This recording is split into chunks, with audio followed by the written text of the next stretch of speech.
Hello everybody,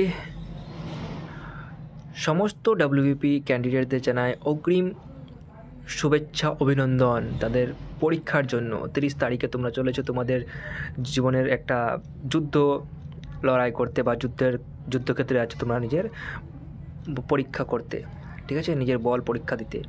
এবার আমি তোমাদের সাথে কিছু একটা স্ট্র্যাটেজি শেয়ার করবো যেটা ফলো করলে তোমরা পরীক্ষায় ম্যাক্সিমাম নাম্বার সলভ করতে পারবে।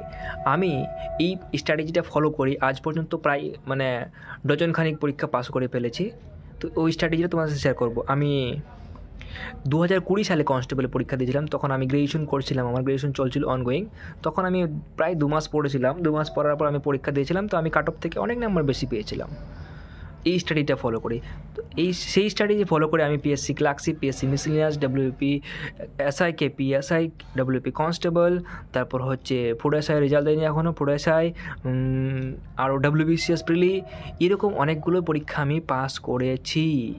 সেই স্ট্র্যাটেজিটা তোমাদের সাথে শেয়ার করব। পরীক্ষার আগে তোমরা একবার দেখে নাও আর এটা অ্যাপ্লাই করো, দেখবে তোমাদের ম্যাক্সিমাম নাম্বার ক্যারি করবে। তো এবার হচ্ছে আমাদের মেন পয়েন্ট।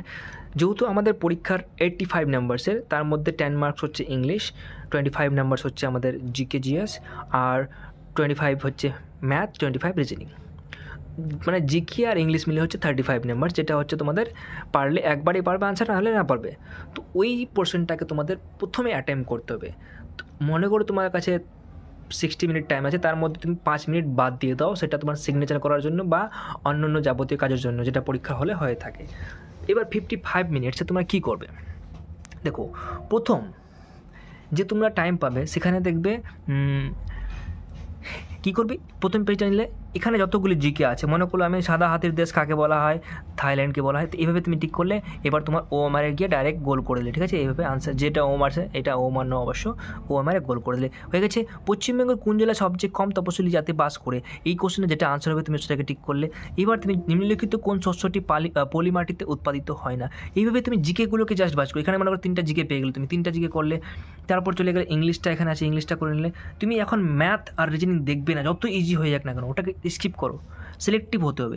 এবার তুমি এখানে একটা জিকে পেলে এটা করে নাও, এটা করে নাও, যেগুলো হয়ে গেছে ওগুলো ঠিক করে যাবে, ঠিক আছে। তার জন্য তোমার মাথায় থাকে যে হ্যাঁ এগুলো করেছি আমি, ঠিক করে নিলে। এবার এইভাবে করতে করতে তুমি পুরো পাতাগুলো শেষ করে লাস্ট পাতা অবধি, মানে 85 নম্বর কোশ্চেন পর্যন্ত চলে যাও। হ্যাঁ, চলে গেলে এবার তাহলে তোমার দেখবে তুমি 15 থেকে 20 মিনিটের মধ্যে পুরো 35টা কোশ্চেন সলভ করে ফেলবে। হাইস তোমরা 25 মিনিটস দিতে পারো, তাহলে তুমি 20 মিনিটসের মধ্যে যদি কভার করে ফেলো, তোমার কাছে 35 মিনিটস বেঁচে যাচ্ছে।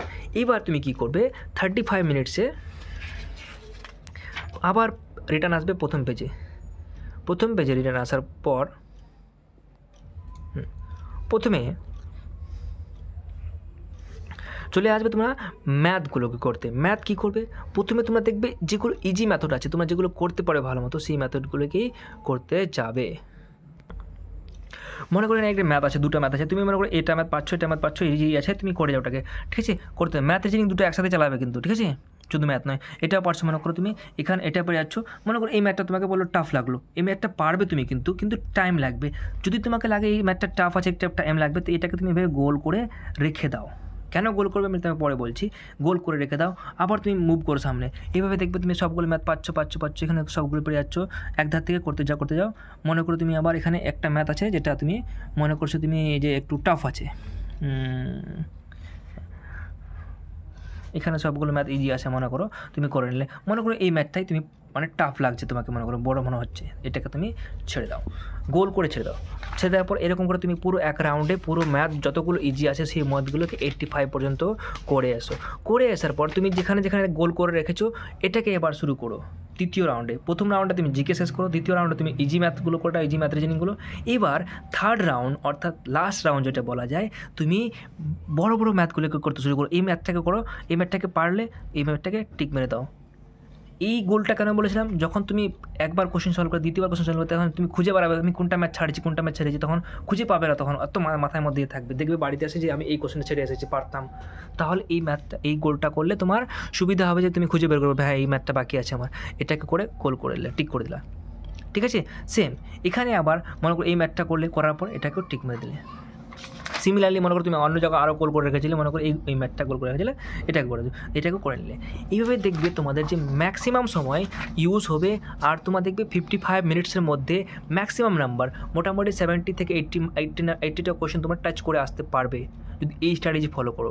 আমি এখনও যদি পরীক্ষা দিতে বসি, এই মক টেস্ট লাগাতে বসি, তো আমি 80টা কোয়েশ্চেন তো টাচ করে আসি করে, মানে টাচ তো আমি পুরোটাই করি, কোশ্চেনটা পুরোটা একবার রাউন্ড ঘুরাই, তার মধ্যে 80টা আমি করে আসি। মানে 5টা ছেড়ে দিলাম, কোথাও ডাউট আছে, কোথাও কোনোটা আমার আছে 50-50 আছে, ওগুলো ছেড়ে আসি। হ্যাঁ, নেগেটিভ খাবে না কিন্তু। নেগেটিভ মানে তুমি একটা কোশ্চেনের মধ্যে আনসার জানো, দেখবে তুমি এই যে 50-50 হচ্ছে, এটা আনসার হতে পারে, ওটা আনসার হতে, ওই কোশ্চেনটাকে ছেড়ে আসাই শ্রেয়। যদি তোমার হল কালেকশন হয় বা তোমার বন্ধুবান্ধব থাকে, কেউ ওখান থেকে নিতে পারো, না হলে ওই কোশ্চেনটা ছেড়ে আসো, ওটাই শ্রেয়। নেগেটিভ থেকে কিন্তু বেঁচে চলবে, ঠিক আছে? নেগেটিভ খেলে কিন্তু খুব বড় জ্বালা। নেগেটিভ তুমি দেখবে, নেগেটিভ তুমি না করে আসতো, বাড়িতে যাবে 4-5টা নেগেটিভ হয়ে যায়, 4-5টা মারা যায়, 10টা অবধি মানে অনেক হয়ে যায়, 4-5টা ঠিক আছে, 10টার উপরে করে যাবে না কিন্তু, ঠিক আছে? সেইভাবে থাকবে। এই স্ট্র্যাটেজিটাকে ফলো করো, আর দেখবে তোমাদের পরীক্ষায় ম্যাক্সিমাম সময় ইউজ হবে, আর তোমার ম্যাক্সিমাম নাম্বার পাবে। যেটা তোমার বাড়িতে মক টেস্টে পাচ্ছিলে, সেই মক টেস্ট থেকেও বেশি নাম্বার পাবে। আর এখনও তোমার টাইম রয়েছে মোটামুটি 8 দিন, এখনও যদি মক টেস্ট দিয়ে থাকো, তো এই মক টেস্টে সেই স্ট্র্যাটেজিটা ফলো করো, তাতে তোমাদের ওই হ্যাবিটটা হয়ে যায়। আর এখন যেহেতু কয়েকটা দিন আছে, মাত্র 8টা দিনও নেই প্রায়, এই দিনগুলোতে তোমরা কী করবে, কোশ্চেনগুলোকে একটা মক টেস্ট পেপার নাও সকালে, একটা সন্ধ্যায় 2টা মক টেস্ট পেপার নাও। মক টেস্ট পেপার নিয়ে তোমার এই যে 85টা কোশ্চেন থাকছে, তার মধ্যে 50টা জিকে আর রিজনিং পেয়েছো, তো 50টা জিকে রিজনিং, 50টা মানে বিকালে, একটা সকালে, তাহলে 100টা কোশ্চেন যদি তুমি সলভ করে দেখবে, ম্যাথ পরীক্ষার সময় গিয়ে তোমার ম্যাথগুলো সবগুলো তোমার চোখের পাশে ভাসবে যে হ্যাঁ, এগুলো ম্যাথ আমি করে আসলাম কালকে। তো তাই বলছি, এখন 2টা করে মক টেস্ট দাও, আর মক টেস্টটাকে অ্যানালাইজ করো, যেগুলো কোশ্চেন ছাড়া পড়ছে, সেইটা কোশ্চেন ছাড়া পড়লো কোনো, কোথা থেকে ছাড়া পড়ছে, সেই বিষয়টাকে রিভাইজ করো, আর নিজের বেস্টটা দিয়ে আসো পরীক্ষায়। আই হোপ তোমাদের বোঝাতে পেরেছি। এবার আমি নেক্সট ভিডিওতে নিয়ে আসবো যে তোমরা OMR সিটটা কীভাবে ফিল করবে। অনেকেই স্টুডেন্ট আছে যারা নতুন, মানে এবার নিউ দিবে এক্সাম, OMR সিটটা কীভাবে ফিল করবে তাও আমি ভিডিওতে জানিয়ে দেবো।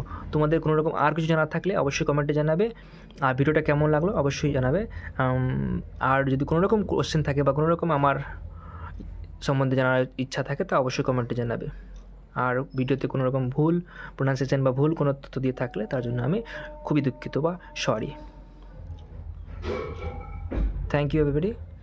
নিজে প্রিপারেশন করো, keep learning, keep improving yourself.